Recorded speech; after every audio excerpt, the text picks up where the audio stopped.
Attack in rugby's professional game has become more set-piece oriented and more structured year on year, with coaches reaching deeper and deeper into their bags to try and raise the ceiling of their teams and maximise the players they have. The most pertinent example being what Island coach Andy Farrell has done with his men in green during his time as coach, with shape on shape and structure and layers on layers. And at the risk of sounding like an old head who's out of touch, I don't like it. Let me explain. So first, let me get into what I mean by structure in attack. So structure, shape, system, whatever synonym you use for describing the way your team is coached to attack as a unit. That can vary in scale from having your first 6 phases off a line out being pre-planned out meticulously to it being a more free-flowing, just play what you see with the usual 2 halfbacks running the show. With the latter example being the sort of meta for how the game was played while I was growing up watching from the early 2000s till about the 2011 World Cup, where by the end of that stretch it was about 50-50 in terms of teams playing the old school way and teams wanting to play a more game plan oriented style of rugby. And as time has gone on and professionalism within our game has continued to grow and evolve, the levels of detail around rugby and the preparation for game days has continued to expand to the point now where it's a lot. But in the interests of balance, I'm going to lay out the pros and cons of both structure-based attack and improvised attack. So first up, I've already kicked objectivity right into the sun with gusto, so let me try and balance the scales and talk about the pros of structure first. So, first up, it brings up the floor of less talented players. Let me paint a picture for you. So, when a coach is first starting out with a team, he will analyse the skill level of his players, both compared to each other and the competition of whatever level the team is playing at. Now, let's say the players in this example aren't quite at the level of the competition, skill-wise and rugby IQ-wise, but they work really hard and their athletic level is around where it needs to be compared to the other teams in the league. Well, as a coach, the solve is simple. You take away most of the decision making from your players and you eliminate as many of the variables in your attacking game as you can, putting as much structure and shape around your players as possible so that they're not thinking for themselves. All they have to do is stay on script, and the result of the game will, in theory, take care of itself. Next pro, having a plan to follow keeps everyone on the same page. This is a fact of life, where that be sporting or otherwise. Clear planning keeps multi-person groups on the same wavelength and is conducive to better teamwork as well as reaching your intended goal. As even if the plan, or in rugby's case the game plan, is bad, if you're all moving in the same direction with the same intent, your intended outcome is a lot more likely. Next, it gives coaches a lot more control of the team.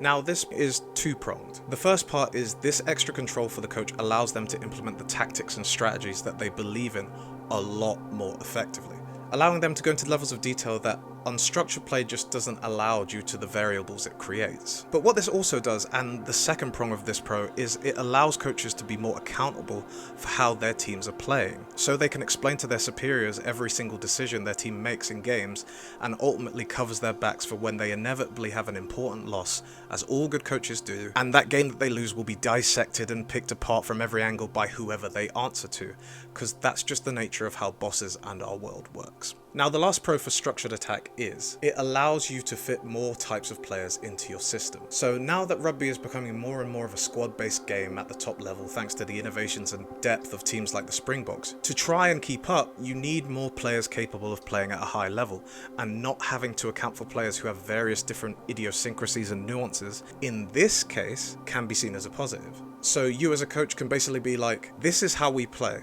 You guys need to adjust. And in theory, that allows you to fit more kinds of players in your team without worrying about individuals ruining the flow of your attack. Not that I totally believe that's the case, but that's the thinking and the logic behind it. Now the cons. First con, once the plan doesn't work, what then? So, one of the downsides to very structured and intricate attacking shape is that the same professionalism that birthed this tick-attacker-esque coaching creativity is also being done by the opposition, and especially in big one-off games, teams have become very well adept at cancelling out opposition's attacking game plans when they have had time to analyse and dissect them. And this feeds into my next con, which is your attack becoming predictable. You see it all the time in coaching meetings where they discuss the shape of the attack and you'll see everyone's numbers and the pitch and the ball and it all looks very pretty, but when you have players moving around with no personal agency or improvisation, it can be very predictable and easy to analyse and counter, as the patterns of attack are so much easier to recognise when a player does the exact same thing in each particular scenario within the game,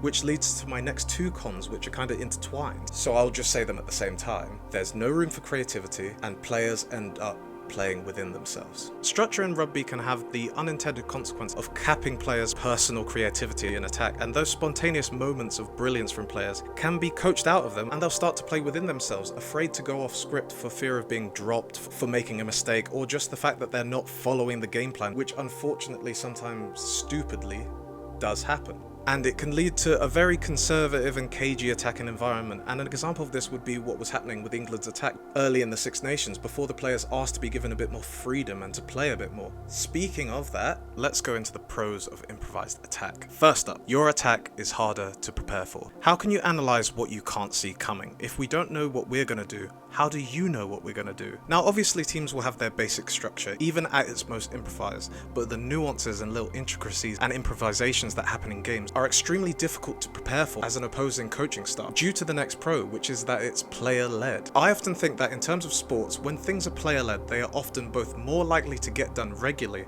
and more likely to naturally evolve and grow with the group that are driving them and doing them week in and week out. And I believe this doubly so for attack in rugby, as so much of it is reacting to what the person beside you does with the ball, and then they need to react to what you've done off them, and it's a lot of improvisation and reaction. And I believe that when this works, natural chemistry is a lot more likely to form through this and player-led innovation. Now the next pro, I believe, is that it raises your ceiling as a team attacking wise. Whereas I spoke earlier about how structure raises your floor and mitigates risk, well, improvisation raises the roof, and the limits are literally endless because the only boundaries are the player's skill level and imagination, which can allow for teams to catch their oppositions off guard in only ways free-flowing attack can. And with this free-flowing attack comes the last pro, which is very simple. It's just more fun for players to play.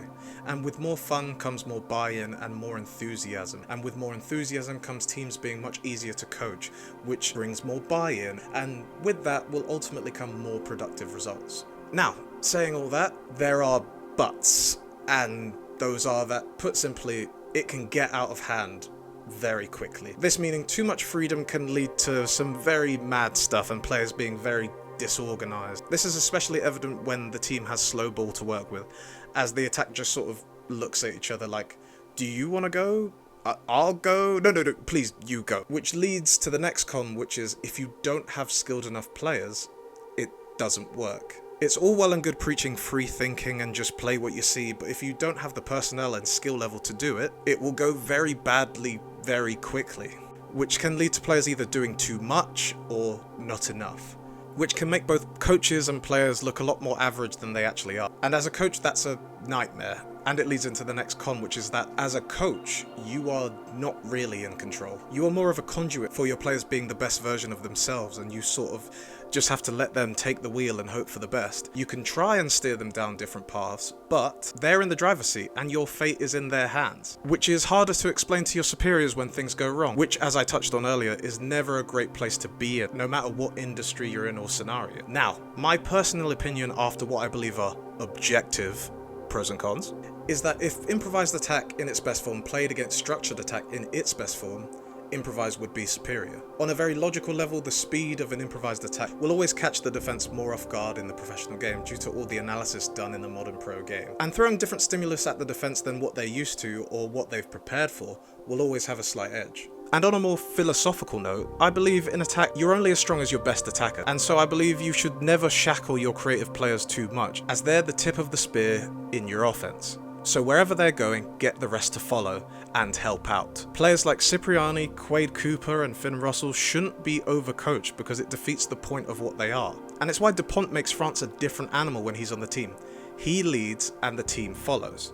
Whereas in defense, I believe the opposite. You're only as fast as your slowest member, as without the ball being in your control, you need your defensive system to work like clockwork, and for everyone to know their role in whatever situation you're in the field. There is obviously room for improvisation here and there, but the core of what you're doing needs to be uniform in defense, because it just takes one weak link in the chain of your defense for the whole thing to fall apart. Whereas in attack, only one man can have the ball at a time, and so less creative players can be carried a lot of the time when their team is the one in possession of the ball. So, in conclusion and final summation, I believe the balance of the two styles that you need, as you do need a little bit of both styles to counteract the negatives, is the way France and Toulouse play, where you lean heavily into improvisation, but with two main playmakers and decision makers in your backline, those being 9 and 10 for sure, and then fullback if you want another one, who are trusted to recognise those moments where things aren't going to plan or getting a bit loose, and organise his or her team to chase a kick and then reset for when you get the ball back and you try again, which allows for the creative freedom that you need to catch teams off guard while letting your team express themselves in attack, whilst also giving the coach control of who he trusts in the team to execute his game plan, and try and avoid those loose and often soft mistakes that can lead to points being scored by the opposition. I think coaches underestimate how good modern players are, and that they have got to this point as pro players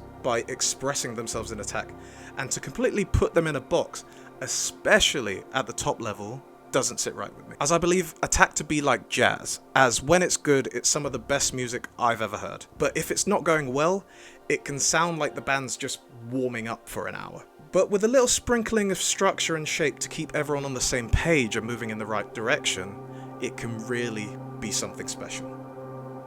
Signed NGJ.